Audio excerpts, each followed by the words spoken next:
नमस्कार दोस्तों, स्वागत है आपका हमारे YouTube चैनल में, जहां हम देते हैं आपको और फील्ड से जुड़ी बेस्ट इन्फॉर्मेशन। दोस्तों, भारतीय दंड संहिता से जुड़े महत्वपूर्ण प्रश्न सभी जुडिशरी एग्जाम के पॉइंट ऑफ व्यू से बहुत ज्यादा महत्वपूर्ण होते हैं और ऐसे में आज का यह वीडियो भी आपके लिए बहुत ज्यादा महत्वपूर्ण होने वाला है, क्योंकि इस वीडियो में हम भारतीय दंड संहिता से जुड़े महत्वपूर्ण प्रश्नों को सोल्व करने का प्रयास करेंगे। परंतु दोस्तों, आगे बढ़ने से पहले मेरा आपसे निवेदन है, अभी तक आपने हमारे चैनल को सब्सक्राइब नहीं किया है, वीडियो के नीचे इस लाल बटन को दबाकर चैनल को आज ही सब्सक्राइब कर लें। साथ ही नोटिफिकेशन के बेल आइकन को ऑन कर लें, ताकि जब भी हम कोई नया वीडियो अपलोड करें आपको उसका नोटिफिकेशन तुरंत प्राप्त हो जाए। इसके अलावा दोस्तों, यदि आपने वीडियो को देखा है, वीडियो को लाइक जरूर करें, दोस्तों के साथ ज्यादा से ज्यादा शेयर करें, ताकि ऐसी इंफॉर्मेटिव वीडियो की जानकारी उन्हें भी प्राप्त हो सके। तो आइए दोस्तों, इंडियन पैनल कोड के इस वीडियो के अंतर्गत आज का हमारा पहला प्रश्न शुरू करते हैं। दोस्तों, इस वीडियो के अंतर्गत आज का हमारा पहला प्रश्न है कि खैबर इस आशय से या यह संभावित जानते हुए मुक्का तानता है जिससे कि कै को यह विश्वास हो जाए कि कै उसे मुक्का मारने ही वाला है। तो कै ने यहां कौन सा अपराध किया है? तो यहां पर कै ने हमला किया है, असाल्ट, आईपीसी सेक्शन 351 का अपराध उसने किया है। आईपीसी सेक्शन 351 में कहा गया कि जो कोई अंग विक्षेप या कोई तैयारी इस आशय से करता है या यह संभावित जानते हुए करता है कि ऐसे अंग विक्षेप या ऐसी तैयारी करने से किसी उपस्थित व्यक्ति को यह आशंका हो जाएगी कि जो अंग विक्षेप या तैयारी की गई है वह उस व्यक्ति पर आपराधिक बल का प्रयोग करने ही वाला है, तो वह हमला करता है, ऐसा कहा जाएगा। प्रस्तुत प्रश्न पूछा गया आईपीसी सेक्शन 351 के दृष्टांत बी से, अर्थात सेकंड दृष्टांत जो कै है, नहीं, दृष्टांत ए से पूछा गया। यहां पर दृष्टांत ए में कहा गया कि यह पर अपना मुक्का क्या इस आशय से यह संभावित जानते हुए हिलाता है कि यह को यह विश्वास हो जाए कि कै उसको मारने ही वाला है।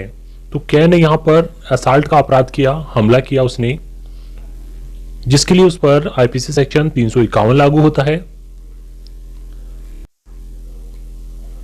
अगला प्रश्न है कि कै एक हिंसक कुत्ते की मुखबंदनी खोलना शुरू करता है जिसमें उसका आशय या संभावना यह थी कि कै को यह विश्वास हो जाए कि कै पर कुत्ते का आक्रमण कराने ही वाला है।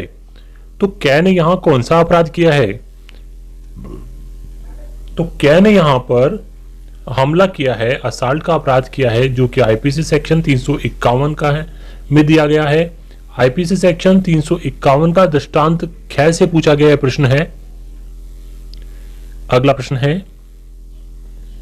कि जब कै उद्योगपति की फैक्ट्री पर कै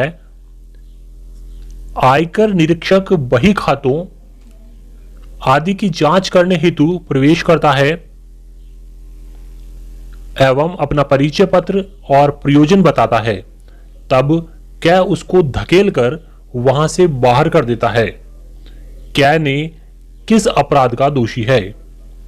यहां पर कै जो है वह लोक सेवक को उसके कर्तव्यों के निर्वहन करने के दौरान भयकरित करने के आशय से निजी शारीरिक शक्ति द्वारा आपराधिक बल प्रयोग करने के अपराध का वह दोषी है, जिसके लिए प्रावधान दिए गए आईपीसी सेक्शन 353 में।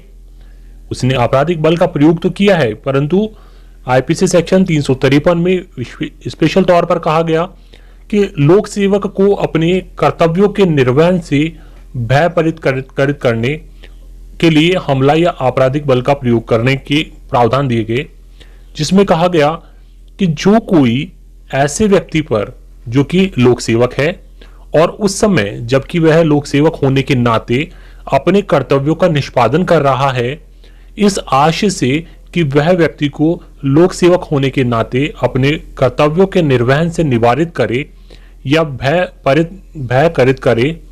ऐसे लोक सेवक के नाते उसके अपने कर्तव्य के विधिपूर्ण निर्वहन में की गई या की जाने वाली प्रयत्नित किसी बात के परिणाम स्वरूप हमला करेगा या आपराधिक बल का प्रयोग करेगा, वह दोनों में से किसी भी भांति के कारावास जिसकी अवधि 2 वर्ष तक की हो सकेगी या जुर्माने से या दोनों से दंडित किया जा सकेगा।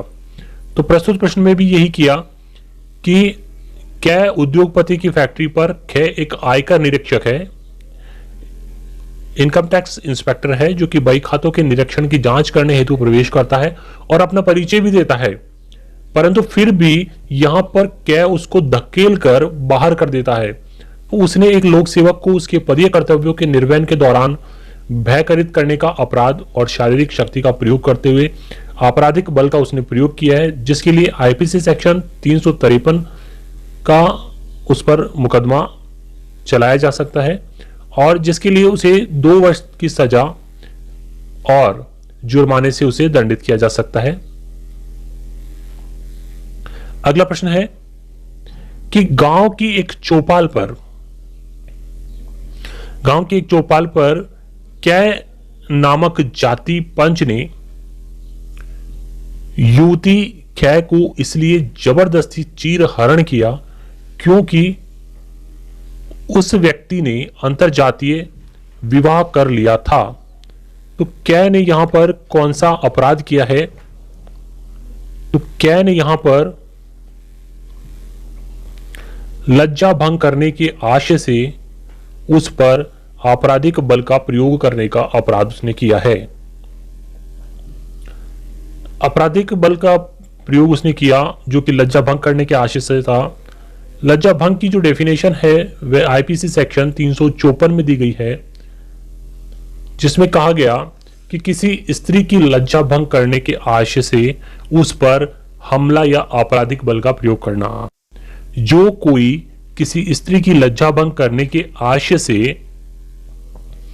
या संभावित ये जानते हुए कि तद द्वारा उसकी लज्जा भंग की जाएगी या करेगा, उस पर उस स्त्री पर हमला करता है या आपराधिक बल का प्रयोग करता है, तो वह दोनों में से किसी भी भांति के कारावास जिसकी अवधि 1 वर्ष से कम नहीं होगी किंतु 5 वर्ष तक की हो सकेगी से दंडित किया जाएगा और जुर्माना भी लगाया जा सकता है। तो प्रस्तुत प्रश्न में भी ऐसा ही हुआ है। यहां पर गांव की चौपाल पर कै नामक एक जाति पंच ने, क्योंकि कै नामक युवती ने अंतरजातीय विवाह किया, इसीलिए उसका जबरदस्ती चीर हरण किया गया। ऐसी परिस्थिति में कै ने यहां पर जातिगत पंच होते हुए भी एक स्त्री की लज्जा भंग करने का अपराध किया, उस पर आईपीसी सेक्शन 354 का मुकदमा दायर किया जा सकता है। अगला प्रश्न है कि कॉलेज परिसर से बाहर निकलते समय कै अपनी महिला क्लास फेलो को कै को जबरदस्ती चुंबन लेकर कौन सा अपराध करता है? प्रस्तुत प्रश्न में भी उसने लज्जा भंग करने का आशय से कै पर आपराधिक बल का प्रयोग किया है उसने, जो कि आईपीसी सेक्शन 354 की श्रेणी में आता है, क्योंकि यहां पर कॉलेज से बाहर निकलते समय उसने अपनी महिला क्लास फेलो को के साथ जबरदस्ती चुम्बन लिया। यदि वह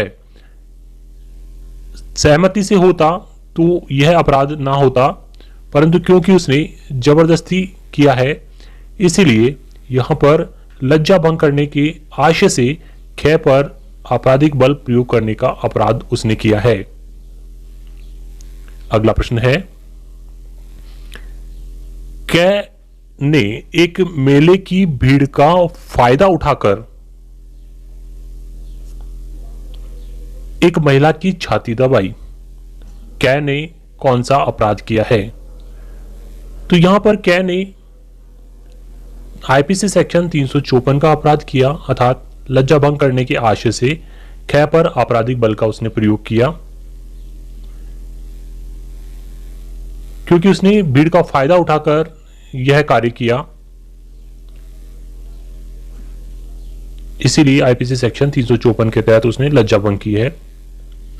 अगला प्रश्न है कि एक प्रशासनिक अधिकारी अपनी अधीनस्थ महिला स्टेनोग्राफर की पृष्ठभाग पर उसकी लज्जा भंग करने के आशय से थपथपाता है, तो उसने कौन सा अपराध किया है?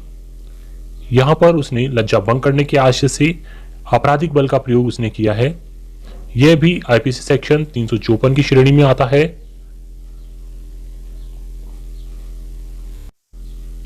अगला प्रश्न है कि भारतीय दंड संहिता के तहत एक अवयस्क महिला को उसकी विधिपूर्ण सुरक्षितता में से व्यपहरण करने के लिए विधिक आयु कितनी निर्धारित की गई है? तो किसी अवयस्क महिला को उसकी विधिपूर्ण सुरक्षितता में से व्यपहरण करने की जो आयु है वह 18 वर्ष से कम निर्धारित की गई है, जो कि आईपीसी सेक्शन 361 से यह प्रश्न पूछा गया है। आईपीसी सेक्शन 361 प्रावधान करता है विधिपूर्ण सुरक्षितता में से व्यपहरण करना। व्यपहरण की जो डेफिनेशन दी गई वह आईपीसी सेक्शन 359 में दी गई, और जिसमें बताया गया कि व्यपहरण जो है वह दो प्रकार का होता है, भारत में से व्यपहरण और विधिपूर्ण सुरक्षितता में से व्यपहरण। और 360 के अंतर्गत भारत में से व्यपहरण की डेफिनेशन बताई गई, और 361 में विधिपूर्ण सुरक्षितता में से व्यपहरण का बारे में बताया गया है। अर्थात kidnapping from lawful guardianship,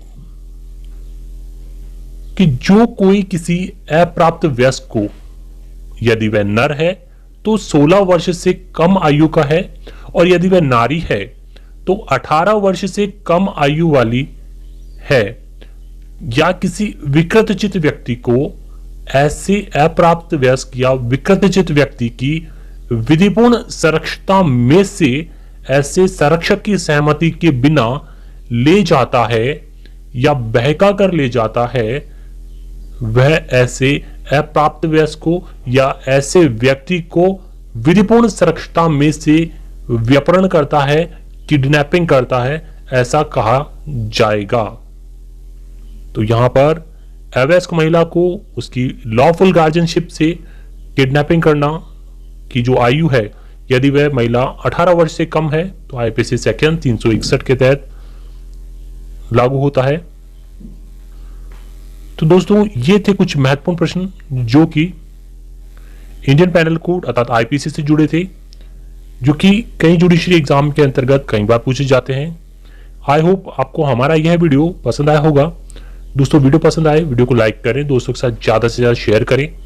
channel पर नए हैं, चैनल को सब्सक्राइब नहीं किया अभी तक आपने, तो चैनल को आज ही सब्सक्राइब कर लें, साथ ही नोटिफिकेशन के बेल आइकन को ऑन कर लें, ताकि जब भी हम कोई नया वीडियो अपलोड करें आपको उसका नोटिफिकेशन प्राप्त हो जाए। मिलते हैं दोस्तों अगले वीडियो में, तब तक के लिए जय हिंद, जय भारत।